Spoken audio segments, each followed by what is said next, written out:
किसी ने क्या खूब कहा है, अंतर बहुत सूक्ष्म है। जो आपकी तारीफ करता है वो आपकी स्थिति को जानता है, और जो आपकी चिंता करता है वो आपकी परिस्थिति को जानता है। जय श्री कृष्ण, दंडवत प्रणाम। मैं हूं दर्शनाचार्य सागर मुनि शास्त्री सातारकर। एक छोटी बड़ी प्रेरणादायक कहानी लेकर आपके समक्ष उपस्थित हुआ हूं। एक लड़का जिसका नाम था प्रवीण, और एक दवाइयों की वो दुकान चलाता है। 10 साल से इस व्यापार के अंदर वो अपना जीवन व्यतीत कर रहा है, और लोगों के साथ उसका इतना प्रेम है कि लोगों को अच्छी अच्छी दवाइयां देता है और लोग उससे प्रसन्न हैं। प्रवीण जब दुकान में ग्राहक नहीं होते थे तो प्रवीण को एक आदत थी कि अपने दोस्तों को बुलाकर वो ताश खेलने के लिए बैठ जाया करता था। इस प्रकार उसका जो जीवन था वो बहुत अच्छी तरह से चल रहा है, प्रसन्न है अपने जीवन के अंदर। लेकिन प्रवीण के जीवन में एक नकारात्मक बात यह थी कि वो परमात्मा को मानता नहीं था। वो कहता था परमात्मा नाम की कोई वस्तु इस संसार में है ही नहीं। सारी जिंदगी उसके पिता उसे यही समझाते रहे कि परमात्मा को मानना चाहिए, परमात्मा का पूजन करना चाहिए। ये समझाते समझाते उसके पिता मृत्यु को प्राप्त हो गए, किंतु वो प्रवीण परमात्मा को मानने के लिए राजी ना हुआ। परमात्मा थोड़ी होते हैं, हम हैं। इसी सिद्धांत से वो प्रवीण अपना कारोबार चला रहा है। एक दिन बारिश हो रही है और उसके दोस्त वहां पर आए हुए हैं।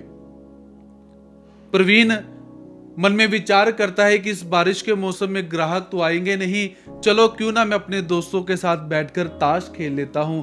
प्रवीण उस बारिश के मौसम में अपने दोस्तों के साथ ताश खेलना शुरू कर देता है और बहुत आनंद कर रहा है।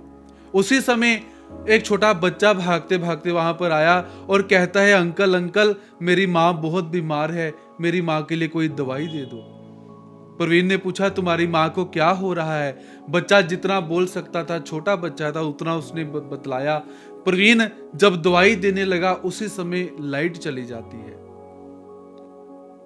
प्रवीण ने उस बच्चे को दवाई दी, वो बच्चा भागकर चला गया। अब दोस्तों ने भी कहा कि बारिश का पता नहीं कब बारिश रुकेगी। दोस्तों ने भी ताश का खेल छोड़कर अपने घर जाने के लिए प्रस्थान किया। अब प्रवीण भी मन में विचार करता है, बारिश कब रुकेगी, दोस्त भी चले गए हैं, अब ग्राहक तो कोई आएगा नहीं, क्यों ना मैं भी दुकान अपनी बंद करके चलता हूं। अपना सामान बांधा, और सामान बांधकर जैसे ही प्रवीण निकलने लगता है उसी समय लाइट आ जाती है। और लाइट आने के बाद प्रवीण देखता है, और देखने के बाद अपने माथे पर हाथ मारकर रोने लगता है, अरे मैंने ये क्या कर दिया, मैंने उस बच्चे को तो चूहे मारने की बोतल दे दी है।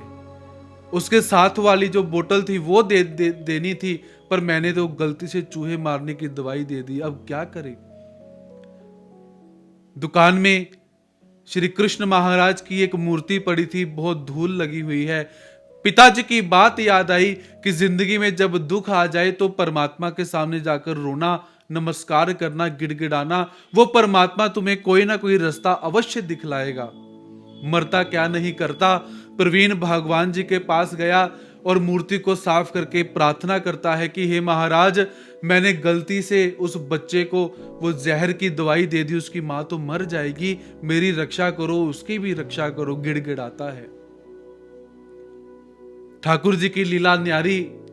उसी समय वो बच्चा भागते भागते वापस आया, अंकल अंकल मुझे एक शीशी और दे दो। पहली शीशी में जब घर गया तो फिसलन के कारण मैं गिर गया और वो दवाई गिर गई।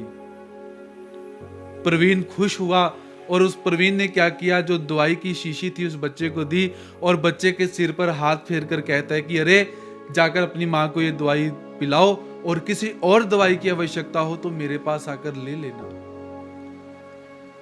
बच्चा चला गया अपने घर।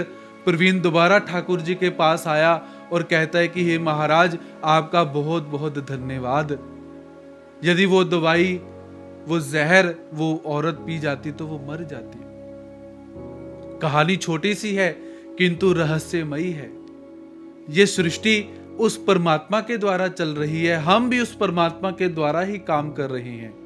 तो हमें अपने अंदर ये भाव कभी नहीं लेकर आना चाहिए कि वो परमात्मा तो है ही नहीं, कैसे नहीं है।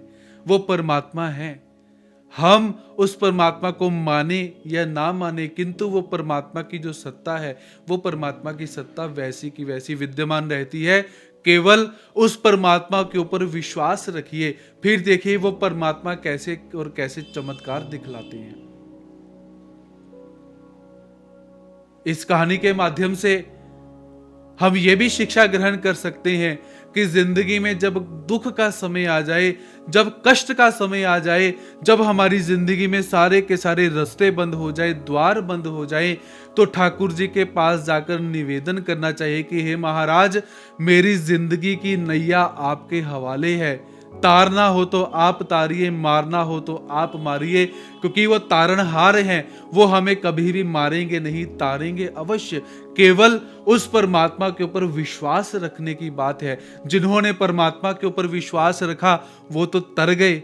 अगर हमने भी तरना है तो उस परमात्मा के ऊपर विश्वास रखे, देखिए फिर हमारी जिंदगी कैसी और कैसे आगे बढ़ती है, हम अच्छी तरह से देख सकते हैं। तो इसी के साथ जय श्री कृष्ण, दंडवत प्रणाम।